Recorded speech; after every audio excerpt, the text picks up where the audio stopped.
এই যে ভাই, শুনছি আইজো আবার তুমি তেল দেওনি বলে অফিসে খাবারে থাপড়াই দিছ। মানুষকে রেসপেক্ট দিলে সেও রেসপেক্ট দেই।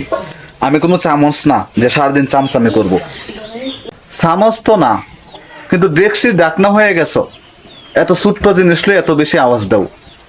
ভাই আমি নিজের ইজ্জত নিজে বানাইছি, কাগজে মোড়ানো লজেন্স না আমি।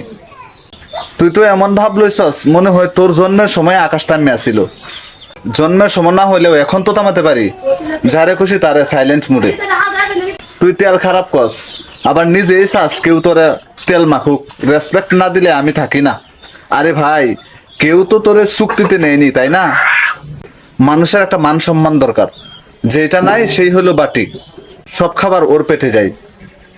আর তুই তুই হলি একটা ডেকি, কিছুতেই লরস না, খালি বাড়াবাড়ি করস।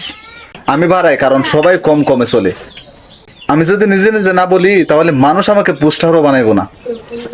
তুই এত বলিস, একদিন পোস্টার না বিলবোর্ডেই জ্বলবি।